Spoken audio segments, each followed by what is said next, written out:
Howdy, all your friends. I think we're live. It looks like we're live. So, I just watched Superman, and I will try to keep this as spoiler free as possible, but this is entirely off the cuff. So, if you're like really sensitive to being spoiled, I suggest that you click away. But, uh, but like again, I'm gonna try to keep this minimally spoilery because I mean, frankly, because this was a really good movie, and I want you to experience it for yourselves. But this movie, as I said in the title, gives me hope. Like, honestly, kind of for the first time in a while, because, like, you know what's going on. Shit's going down right now. And this movie gave me hope in a very real way that I haven't, honestly, that I haven't super experienced in a while. And it was so good. Oh, it was so good. I, yeah, so I really like this movie. And again, if y'all watched the last time I did one of these, just unhinged rambles after seeing a movie, it was Thunderbolts. And that, I said, was the most fun I've had watching a movie in a while. And the reason I said that was because the crowd experience was awesome. Like, the movie itself was excellent. And if you haven't seen it, I'm pretty sure it's on streaming by now, because apparently it bombed at the box office. But see it when you get the chance, because it was excellent. But it pales in comparison to this movie. And I saw this movie opening night. I just got back from it, so I was so excited. Uh, Genuinely, I spent most of the movie either cheering or at least just smiling because it was so much fun. And again, gave me hope. I keep jumping back to that phrasing because that phrasing is what this movie did. This is a movie about someone just being good and the world trying to stop them from being good and them still being good anyway. And if that ain't something we all need more of these days. So, again, thoroughly enjoyed this movie. Now, okay, off the cuff, but I'm gonna throw together a brief outline for what I want to talk about. Uh, Characters. One, characters. Two, uh,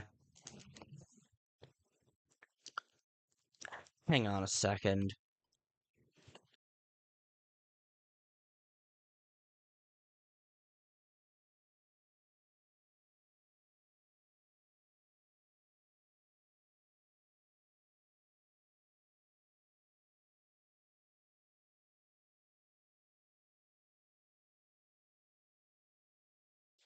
Sorry, uh, I don't know if you could actually hear my parents on stream, but I know I could hear them, and I don't know what they were talking about, but there's a non-zero chance it was something that we don't want y'all to hear, because, you know, like, I show my face on camera, I use my real name, I'm not that concerned, but, like, we try to at least preserve some level of privacy, you know?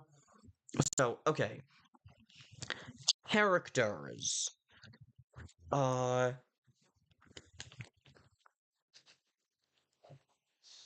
Music. Artemis, howdy. You haven't missed much. This is just unhinged rambling about how much I like the new Superman movie, because it was so good. And again, gave me hope. And the crowd reactions, I need to see more movies opening night, because this was so much fun. The crowd was cheering with us, the crowd was laughing with us when the dog was a dog, and not an especially good one. The crowd love the dog. love the dog so much. Look at my shirt. Love Crypto the Super Dog so much. I am so glad that I'm so glad that they put Crypto in a movie. Cool. I haven't seen it yet, but I heard about it. Yeah, it's so good. You heard about it for a reason. And okay. Okay. CGI. I did not put these together in any order. I'm gonna start with CGI. Because this movie's CGI was honestly really good. Oh. Full world. This movie's CGI was honestly excellent. Like, we've seen a lot of, like, kind of slop CGI recently. Like, even Thunderbolts, which was quite solid. Some of the CGI kind of slacked in places. And let alone, like, I haven't watched Ironheart. My dad watched it while my mom and I were out of town this week, and he said that apparently it was not good, which is about what I expected, to be honest. And, like, let's see. Oh god, Multiverse of Madness. We've had a lot of bad CGI. Like, kind of just forever, but especially in recent years. Yeah, CGI is... I don't know what the two there was supposed to be, but yeah, CGI is something that's kind of hard. It's often hard to pull off, but the CGI, like, uh, sometimes overused and looks weird. Yeah, like, it was used a lot. They make a man fly. They make a dog fly. They make several men fly. They go into a pocket dimension at one point. They fight they fight Baby Sun Eater. And it's all so genuinely, it looks believable for the most part. Like, every once in a while you get little moments like that we can laugh at, like that one moment from the trailers that people started memeing on because it's like Superman rushes in to save a girl. And if you pay attention, it looks like he snapped her neck. And then she's fine. But, like, obviously there are gonna be little things like that. But overall, like, Fortress of Solitude looks great. Superman robots look great. That's all in the trailers. Crypto, flying around, looks great. Looks like a dog. Crypto looks like a dog. And acts like a dog. And it's so good. Yeah, so... And, like, the fight scenes were excellent, and they used CGI well. I don't know. I have no idea how much of this movie was CG and how much was practical. Yes, Artemis, you should go see it. You absolutely should. It is peak. This movie is peak. Okay, music. Well, let's do music next. Everyone loves that iconic John Williams score. That iconic da-da-da, the Superman theme. All of us know it. There are very few songs that can make me genuinely just, like, grab my shirt and just feel something every time I hear them. Like, I have a lot of songs that can make me feel something. There are very few songs that can, like, I don't know how to describe it. Like, some people have described Pomp and Circumstance this way. I graduated to Pomp and Circumstance a couple months ago. I did not feel this way about it, but there are a few songs that can just, like, make me well up inside, basically. One of those songs, like, that song, like, the Batman theme by Danny Elfman, that makes me feel that way. And the way they use the Superman theme in this movie makes me feel that way. I believe that a man can fly, as the tagline for Superman 78 went. I believe that a man can fly. Peak music can really elevate a movie. Yes! Yes, it can! Yes, it can! And this movie used it so well. Like, they have the theme that they love using, and understandably, because it's so good, and every time they play it at just the right moment, that it's just such a cool action scene. It feels powerful. So CGI was great, music was great, action, fight choreography. I'm not going to go too into detail because it is straight up the climax of the movie, but there's this one incredibly cool action scene where Superman is being attacked by the two. I guess I've heard good things about it before this as well. Yeah. Yeah, so there's this one really cool action scene. I'm gonna try not to say too much, but Superman is being attacked by two different people at once, both of whom are controlled by Lex Luthor. And Lex starts mocking Superman and saying, "My brain beats your brawn every time." And while he's saying this, Superman is pulling off these incredibly cool stunts that he's thinking about it. He is thinking so hard. Um, he's clearly thinking so hard about this about this fight that he's in. And he's clearly thinking, sorry, I'm really tired. I just spent the last week in the ass end of Appalachia doing hard manual labor in the hot sun and humid air. So, I'm probably going to bed shortly after I finish this stream. And this stream's not going to be super long. But yeah, so, but first I need to keep talking about this movie. So, there's that fight scene where it's like, brain beats brawn every time, and meanwhile, Superman is using his brain because this is something a lot of people forget. Superman's really smart. Like, he's not Batman, world's greatest detective, but he's a problem solver. He's a good investigative journalist. He knows, and he's, as we see in that same scene, he's good at sending people to the right places to make sure that things get done. It's so fucking good. And other action scenes. Okay, I'm not gonna go into specifics, but there are a lot of action scenes. Like like okay, Superman action scenes have a very big bad tendency to be really, how to describe it, boring, basically, because the guy punches Superman, who's indestructible and doesn't bleed, and then Superman punches the other guy, who's indestructible and doesn't bleed. It is, as one of my favorite YouTubers once described it, a less well choreographed Dragon Ball Z fight. Because Superman can't really train. It's kind of impossible for him, so he can't get better at fighting. So when he fights someone who he's even against whom he's pretty much evenly matched, there's not.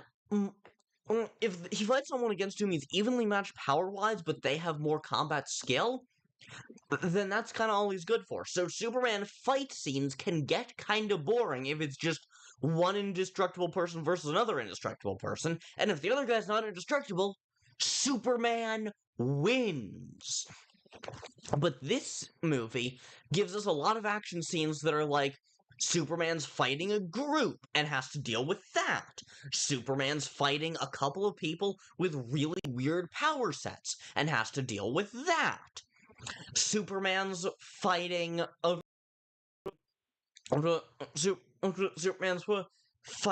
Superman's fighting group and has to deal with that. Superman's fighting two people who have weird power sets and has to deal with that.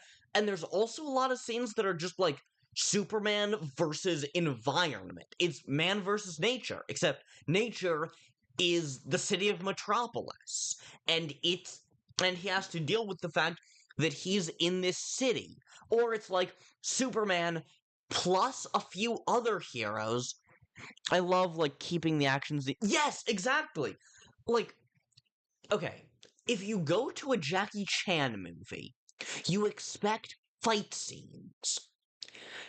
But if you go to a Superman movie, you expect action scenes, which is a subtle difference, but it's very important. In a martial arts movie, or a boxing movie or something, what you want... Yeah, Man vs. Nature is so peak. Exactly. Like, in an action scene, or what... If you go to see, like, a martial arts movie, what you... Take my glasses off. If you go to see a martial arts movie, then what you want is to see people fighting each other. But if you go to see a Superman movie, what you want is to see Superman being heroic. And yeah, that can be like fighting off Lex Luthor and his guys, but it also means saving a bunch of people from big threats. And that happens in this movie a lot. They keep coming back to this. Yeah, Superman has to fight people, but Superman also has to save people. And Superman... there's this one action scene... I'm not going to say too much about it, but there's this one action scene, like, probably about a quarter, a third, somewhere in there, of the way through the movie, where, where he's fighting, where he and a few other supers, which we'll get back to later, but he and a few other supers are fighting this really big creature. It doesn't get a name, it's just a powerful creature with a really tough hide. And Superman, and it's just a big threat and they need to deal with it. And Superman is like, can we try to, like, bring it to a zoo or something? I want to study this. Because again, Superman's really smart. So he's like, can we study this? Can we try to figure out what it is? Can we at least take it down humanely? And he gets kind of peeved at the other members of his group, who instead, I'm not going to tell you how they beat it, but they just kill it. They just kill it. And he's like, oh, come on, people, we wanted to study it, or at least, we wanted to make it go down peacefully. This thing is not trying to hurt anyone. And it was so peak. Samura shows Superman's character so well. It was so good. Also, last note on the action, dog. The dog is so good, and I won't say much because, again, I don't want to spoil the climax of the film, but the dog is so good. Okay, next, the character. Oh, one more note about the action and the CGI. The speed feels fast. This has been my #1 complaint about speedsters for ages. Like, we all love that iconic Quicksilver time in a bottle sequence. It's so cool. But it set a precedent of making super speed turn into the ability to stop time. And I have never especially liked that. Because if super speed means stopping time, then what does that actually mean for Speedster's power levels? And this movie does not do that. Superman has super speed. Obviously, he's incredibly fast. But how do they handle that? Not by making us go into his mind and see the world slow down around him. We go into his mind, we go right in front of his face, basically. It's kind of silly. It kind of looks like he's doing this, basically. Apparently conservatives are calling this movie woke. They just don't like cool and peak things. Yeah, they really just... Yeah. Conservatives are calling the movie woke. Snyder fanboys are calling the movie, like, pandering or whatever the hell. Or whatever the fuck you want to say. Snyder fanboys are being Snyder fanboys, which is to say, whiny little man-children who don't like good movies. I will stand by this. Zack Snyder fans, if you just casually enjoy Zack Snyder's movies, like, whatever. Like, honestly, I thought the Snyder Cut of Justice League was pretty solid, and from what I've heard, the first, like, half of Man of Steel is actually not bad. But the Snyder fanboys who have been going on Twitter to trash this movie. Oh, that's another thing. This movie makes fun of Snyder fans. Like, not directly, but there is straight up a moment, small spoiler, but there's straight up a moment where Lex Luthor mocks Superman and shows him how he's been using these literal monkeys at typewriters. I'm not gonna like, I don't know what I I feel like you're missing I feel like you're missing a word in there, Artemis. And I know you well enough to know that you should know how to properly construct a sentence. So uh I'm not gonna lie, I don't know what Snyderverse fanboys means. Okay, so Zack Snyder is the man who directed. He was put in charge of the DC Extended Universe, which was their first attempt at doing a cinematic universe. And he is the man who directed Man of Steel, Batman v Superman: Dawn of Justice, and the first half of Justice League. I say first half because I believe his daughter got really sick, or possibly even died during the production of the film, so they had to bring on Joss Whedon, and all that entailed. But so uh, and Zack Snyder, like, he's made some good movies. He made 300, which, from what I've heard, isn't bad, even if it's a bit fashy in places. I have really bad coordination, like, really bad. So a tiny keyboard on my. That's fair, Artemis. That's completely fair.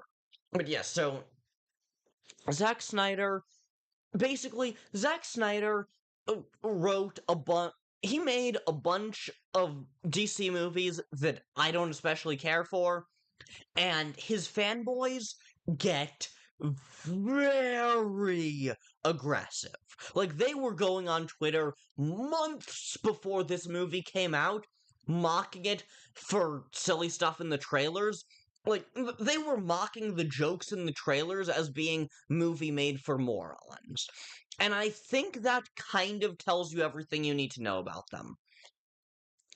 That, and also, I stand by this, a lot of them are low-key fascist. Like, there is, straight up, fuck it, I'm getting political. This is a stream about Superman, and this movie is honestly kind of unashamedly just, like, a little bit political.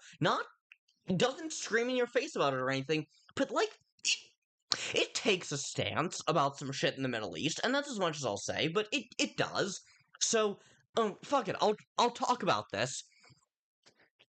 I think the Venn diagram between Zack Snyder fanboys and Donald Trump supporters is, I don't think it's,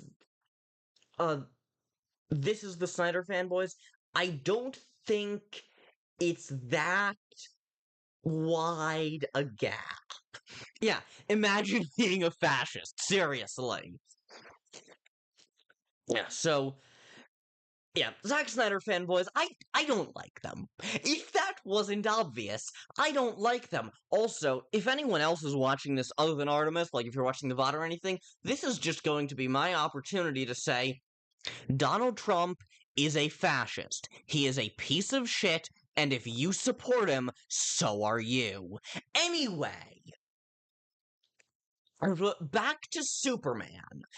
I did not mean to go off on that tangent. It just happens sometimes.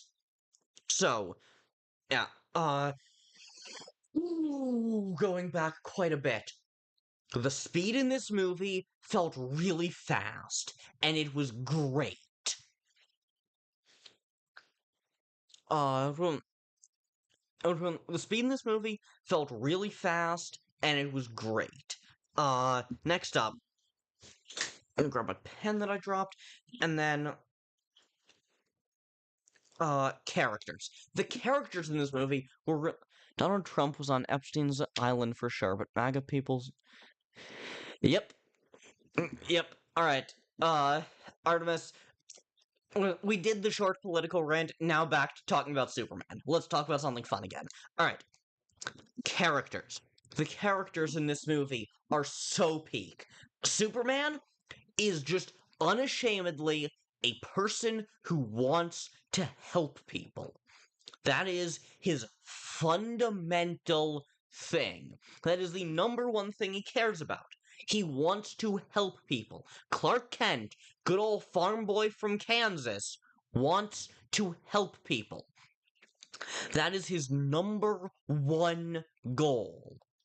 And everything he does is in service of that. And it fits so perfectly. And he just and also there's a scene, they put it in all the promotional material, so this isn't a huge spoiler. There's a scene very early on where like he and Lois knows a secret Lois Lane knows a secret identity at this point, and they've been dating for a while now. And he just shows up to her apartment at one point and starts cooking dinner for her, and then and she mocks him for interviewing himself, and then she mocks him for interviewing himself, and he's like, so why don't you interview me?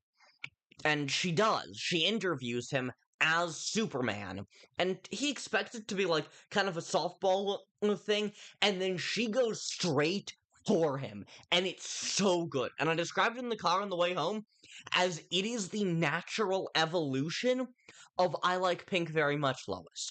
That, from 78, was the meet cute. Yeah, it's so cool. It's so good. Both of these characters are done perfectly. Like, David Corenswet's Superman, like, he says golly multiple times in this movie, in the Superman suit. This is not some godlike higher being. This is a good old boy from Kansas, and I love him for it. He is so peak, and Rachel Brosnahan's Lois, I think that's how you say her name, her Lois Lane is truly peak. I'll be honest, I don't know a lot about DC, but this movie sounds like I'll be able to watch. Oh, yes, 100%. Like, I, as a huge DC nerd, was watching it like, I understood that reference, I understood that reference, I understood that reference. You do not need that knowledge going into it. This movie is designed for people who, like, you can watch this movie, yeah, exactly, it's awesome. You can watch this movie as someone who's never watched a superhero movie before in your life, has never read a comic in your life, has a vague understanding of who Superman is because of pop culture osmosis, but doesn't know much, like, doesn't know much of anything. You'll have a good time. You can go into this movie like me and my dad, from seeing all the little nods and ways that James Gunn is setting up a future cinematic universe, and you can be like, oh, I understood that reference, I understood that reference, I understood that reference, and it works both ways. It's so good. This is the first movie in this franchise, so it requires zero background knowledge. Yeah. And, okay. Yeah, it's perfect. Exactly. And it does not fall into the trap that a lot of later MCU stuff does of, like, stories built on the backs of other stories, which are built on the backs of other stories, and you need to have seen, like, 30 other movies in order to understand this one. This does not do that. It sets up other things, sure, but by itself, it's just a good self-contained movie. Also, speaking of how it sets up the rest of the universe. So, as I said, like, Lois Lane and Clark Kent are done absolutely perfectly. Their dynamic is truly peak. It is a romantic subplot that not only did I not hate, I actually found it kind of compelling, because it doesn't do an annoying will they won't they and then end with the big kiss that sets up their relationship. They start in a relationship already. They've been dating for a little while. so, like yeah, they've been dating for a little while at this point. So, so it, so so their romantic subplot isn't will they get together, it's how will they handle the fact that I mean, mainly it's how will these two people who clearly care for each other very deeply reconcile some of their differences and also work together and get back physically because they're physically separated for a lot of the film. How will they physically find each other again and then go defeat the threat together? I'm so glad sometimes movie spends too much time in relationships developing it. Yes, exactly. This movie does not do that. The romantic subplot does get some precedent because, I mean, is Lois Lane is the perfect foil to Clark Kent. Clark Kent is the good old boy from Kansas who believes that people are generally good. Lois Lane is the cynical punk rock city kid who punk rock. Putting that on the list, I'll get back to that. So, and Lois Lane is the cynical punk rock city kid who generally sees the worst. Superman sees the best in people until proven otherwise. Lois Lane often sees the worst in people until proven otherwise. And she doesn't innately trust people. She is always working she's always working a story, trying to figure out what this person's hiding. And it makes her such the perfect foil to Clark Kent, and I love them so much together. But this movie mostly just spends time on them as people. It doesn't spend time on, like, oh, will they stay in the relationship? Will the relationship hold? It's like, no, obviously the relationship will hold. This is the one functional relationship in all of comics. Of course the relationship will hold.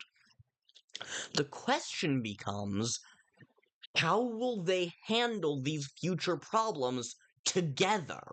And it's so good. It doesn't treat Lois Lane as the love interest, it treats Lois Lane as a character.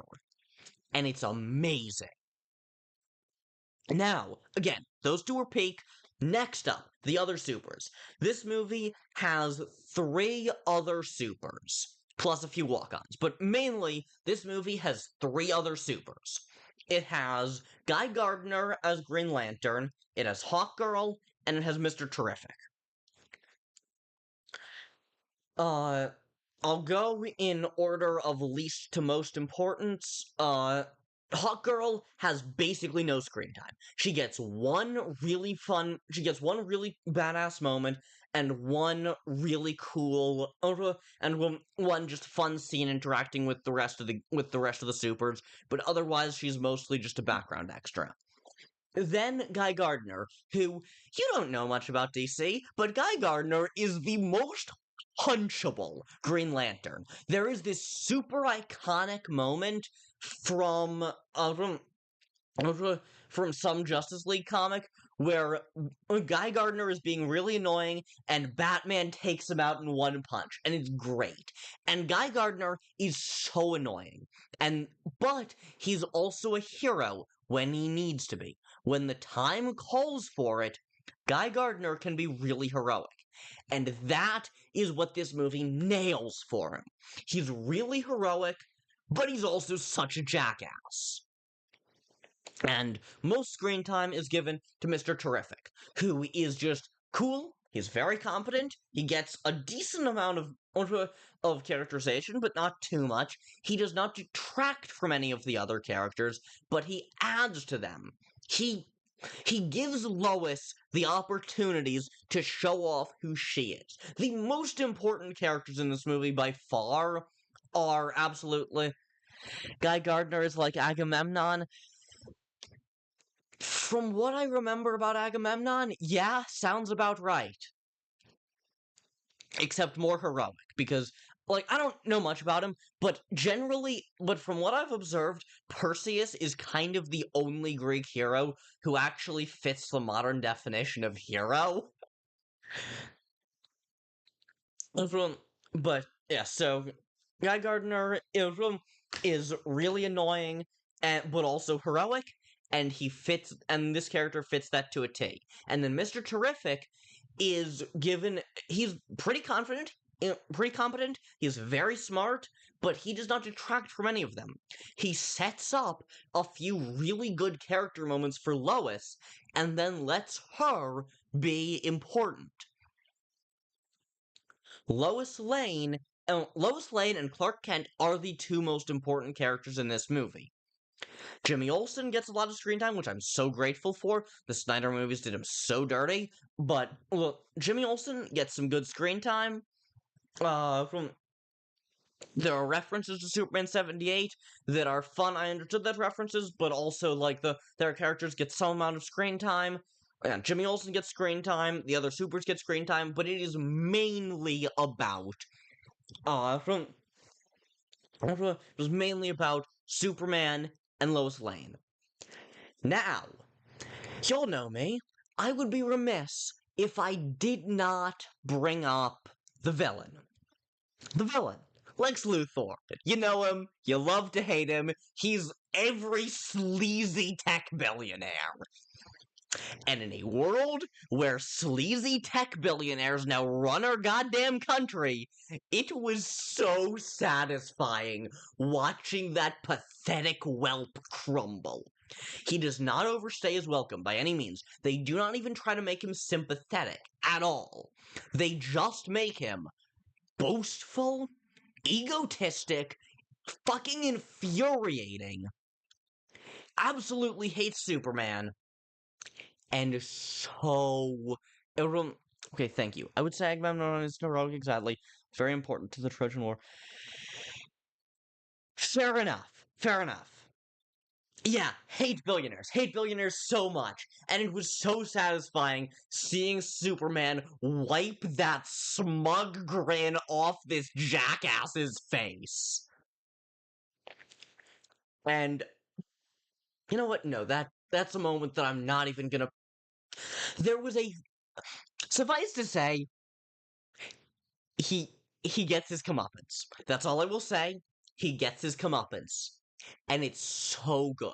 He is a sleazy, xenophobic tech billionaire, much like several of the tech billionaires who currently run our country, so it was so satisfying to see him taken down. But, he doesn't overstay his welcome.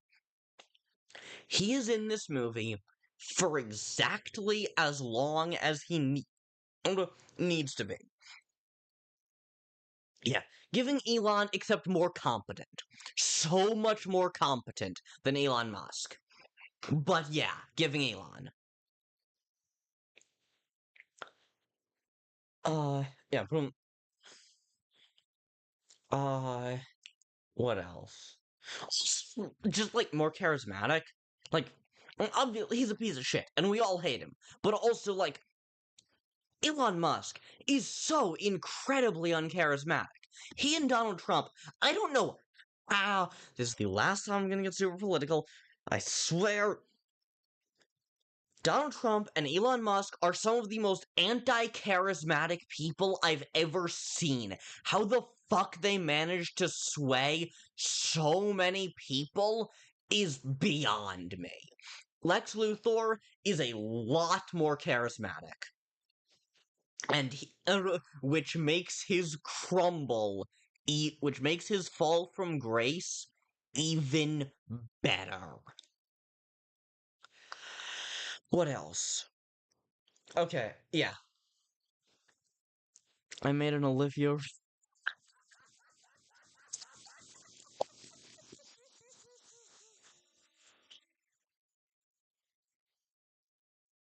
Yeah.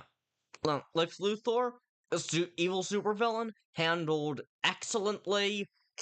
Side characters done excellently, set up the world very well, but are not, like, so incredible. Set up the world well, but don't take the spotlight from our main two, and our main two, Clark and Lois, are so good. Characters done. Next, punk rock. Now, I'm not gonna go into this too much. It's a fun moment that it's like some fun planting at the beginning, then some payoff, then some fun payoff later. But there's a line where Lois Lane says like, "You're the good old farm boy from Kansas, and I'm the punk rock city kid. We're so different." And Superman's like, "Punk rock?" And it's fun, and she mocks him for calling his taste punk rock, even though his taste in music is like the most mainstream of mainstream. It's like me trying to call myself it's like me trying to still call myself punk rock when I listen to Taylor Swift on a lot of the car ride home. But like, from and it's funny. But then she says, "You always see the best in people. You always hope for the best." It's something to that effect. And Clark responds, "Maybe that's punk rock. Maybe what's the most punk rock thing of all is to just be positive." And goddamn, if that ain't the message we need, just be positive.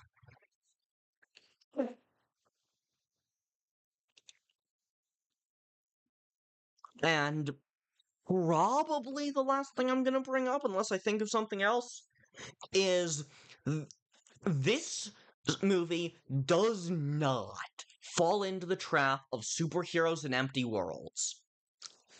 At all. Like, superheroes and empty worlds is a trope I've seen discussed a number of times that basically just says that a lot of modern superhero stories, specifically superhero adaptations, kind of fall flat because if they don't have time to establish a rogues gallery, then they don't have time to establish why so many people. They don't have time to establish why this world needs superheroes, which leads to them very quickly pondering the question, why do superheroes exist at all? And this movie does not do that. This movie establishes 3 centuries ago metahumans first developed. 3 decades ago, from 3 decades ago, Superman fell to Earth. In other words, superheroes have existed for a while. And I mentioned the 3 other superheroes, the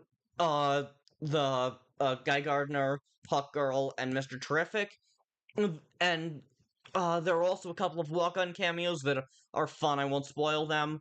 Well, you know what? I'll spoil one of them. Peacemaker. Peacemaker shows up, as played by John Cena. John Cena sucks! Peacemaker from James Gunn's The Suicide. Oh, I didn't realize you'd popped out, Artemis. Basically what I'm saying is that, this movie does not leave the world feeling empty. This world feels like a world with a lot of stuff going on.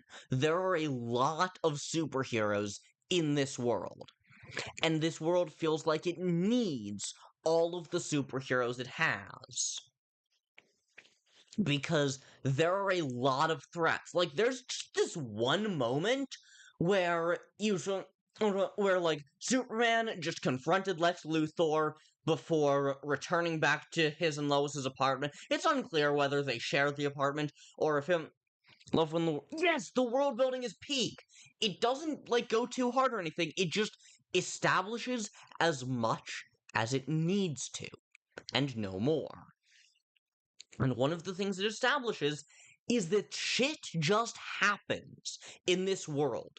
This story has Superman confronted by like 2 or 3 different threats that are basically entirely unrelated to Lex Luthor. Like, Lex is the main villain, and then Superman also just has to deal with all this other shit too, and it's made clear this is why there are a lot of them. We do not need just Superman. We need everyone. Because while Superman is dealing with Lex Luthor, these other guys are dealing with the fucking Sun Eater that's just in the background. And it's genuinely, back to the CGI, it's such a pretty moment. Like, well, like, Superman and Lois are hanging out in their apartment, and they're like, and they're being all cute together, and Superman is like, I can't deal with this. I can't deal with this. He took my dog. And meanwhile, and Lois asks, like, were you out dealing with that? No, I was dealing with Luthor. The other three, they've got that. And it shows in the background, there's just the three other supers we see are just dealing with this other random threat who gets name dropped once, appears in the background of this one scene, and then never again. And it just does such a good job of setting up, yeah, these people exist. These people know each other. Boom. Yeah, so what's your favorite oh god. My favorite thing about this movie? It's that Superman is Superman. For the first time since, like, hang on. Hang on. When did Superman Returns? I want to say 2006. Okay. In 2006 was the last time we got a really solid Superman movie. And even then, like, it wasn't great, but it was Superman Returns. I'll be honest, I haven't seen it, but from what I've heard, it was quite solid. It was a fun movie that lets Superman be Superman. And before that, the last time we really had a good Superman was like early 1980s with Superman 2 in the Donner movies. And that was the last time we had just a truly positive Superman. Because our most recent Superman movie, before this one, was Man of Steel, which, as I already told you, was made by fascist pipeline Step 1 Zack Snyder. And this movie, Superman 2025, is just an unironically positive movie about Superman being a good guy who helps people.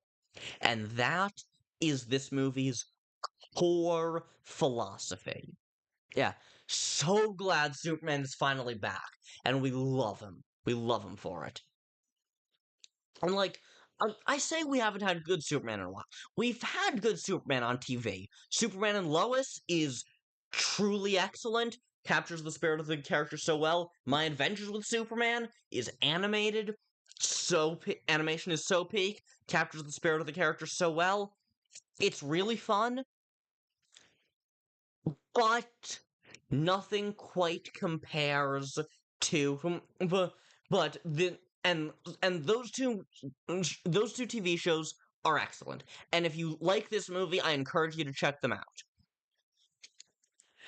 But this is the first good movie Superman we've had since 2006 and arguably since like 1982, which is fucking wild. That's 23 years. When did Superman? Nope, 1980. It's been 25 years since Superman 2. And it's and it 2006 is before I was born. Yeah. Yeah. Uh I'm willing to I'm willing to bet it's before a lot of the people who are going to be watching this were born, frankly. And that, from what I've heard, like, Superman Returns, I've heard most people describe as it was really trying. It didn't succeed at everything, but it was really trying. It was going for a fun Superman, and it did that. Even if some other parts of the movie kind of fell flat, it did that. And again, 45 years since the second Donner movie. That's insane. So, my favorite thing about this movie is just Superman being a symbol of hope. Superman, the man of tomorrow. And I will come back to that, but I just want to just touch on Full World just a little more. Again, a lot of superhero stories, a lot of superhero adaptations fall into the trap of like, you have one villain, and then you take them out. 45 years is how long Penelope waited plus 25 years. Yeah, seriously. I love that that's the first thing. Oh, that reminds me. While I was watching this movie, so just for context, I think I mentioned this earlier, but I've spent the last week in Appalachia. Oh, oh, oh. Okay. Uh, on. Uh, sorry, I just thought of several more things. Okay, full world is done. We got full world. That's good enough. Okay.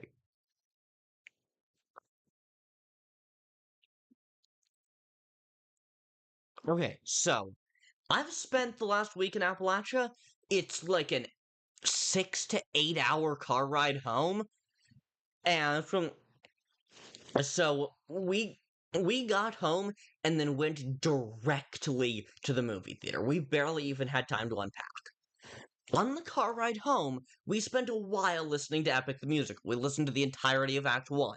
So I've heard the refrain of when does a comet become a meteor, when does a candle become a blaze, when does a man become a monster, a lot. So I just kind of had that running through my head for a lot of today. When I was watching this movie, I couldn't help but think, when does a comet become a rocket ship? When does heat vision become a blaze? When does a man become a hero? And that is the most perfect way I can think of to summarize this movie. When does a man become a hero? Now, yeah, it's so good. Next thing, Jonathan and Martha Kent, Ma and Pa Kent. They're so good. They are so well done. Like, they don't get a ton of screen time, but they get enough screen time. And it becomes very clear very quickly that, again, Kal-El's parents are not the people who. Kal-El's parents are not his parents. Clark Kent's parents are his parents. And that is what's important about them. And also, and like, Pa Kent, Pa Kent is, like, he's crucial to the mythos. He doesn't appear much, but he is crucial to the mythos. But that is not what they do with him. I was expecting him to die. As soon as he appeared, I was expecting him to die. Because this is a thing that every Superman story has to do. It is a really important plot beat that Pa Kent has a heart attack and teaches Superman that he can't save everyone. That's a really important plot beat. And it's also a plot beat that Zack Snyder butchered by not going on that rant, haven't seen Man of Steel, don't like to sass talk movies I haven't seen. But Pa Kent is handled really well. Ma and Pa Kent are both handled well, but the thing that specifically stuck out to me about Pa Kent is that he's from Kansas. So he has a strong southern accent. Again, spent the last week in the ass end of Appalachia. He spoke with an accent I recognized. Like, it did not sound like someone doing an impersonation of a southern accent. It didn't sound like someone mocking a southern accent. That was. How does this movie define what it means to be a hero? I will come back to that question, Artemis, because that's fucking loaded. But, sticking with Pa Kent for a sec, He speaks like a Southerner. My mom is from Texas, and I've spent the last week in Appalachia. I know what a Southern accent sounds like, and I know what a fake Southern accent sounds like. And this man spoke like a Southerner.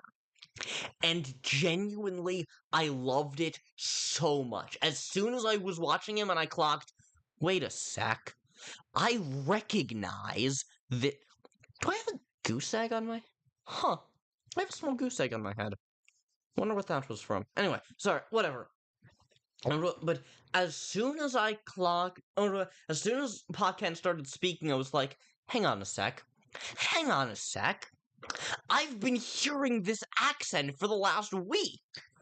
This is that. This is a Southern accent. And it's such a small thing, but it's handled. It's just one of those nice little touches that you might not notice, but I did, and it felt right. Okay. Now, how does this movie define what it means to be a hero specifically? A hero is someone who helps people. A hero is someone who saves people. That's it. And a hero, and also a little beyond that, a hero is someone who can inspire hope in others. For Superman 1978, the tagline was "You will believe a man can fly." For Superman 2025, what I thought the entire film was that you will believe a man can hope. And that is what I have been waiting to get to this entire stream. That is my thesis on this movie. You will believe a man can hope. Alright, Artemis, any other questions before I end the stream? Because, I was planning to just end it there, but, you're still here. I think we might also have others, I'm not sure. But you're still here in chat, so, any other questions before I end stream?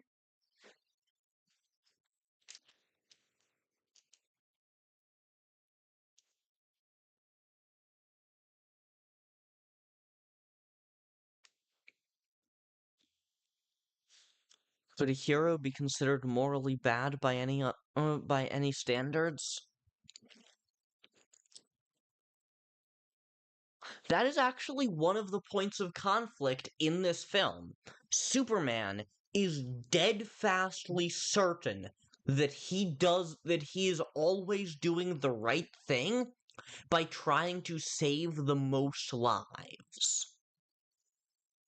And other people, even Lois Lane, genuinely is a little more opposed to that. From even people who aren't straight up Lex Luthor evil. Not everyone is fully on Superman's side.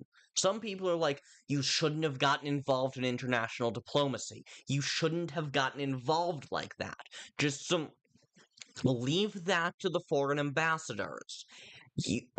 It's not your job to deal with that.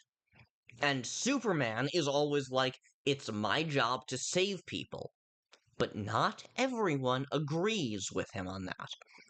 So, while that is absolutely what makes him a hero, it's also what makes him kind of a menace in some people's eyes. No more questions, my throat is killing me. Oh, also, I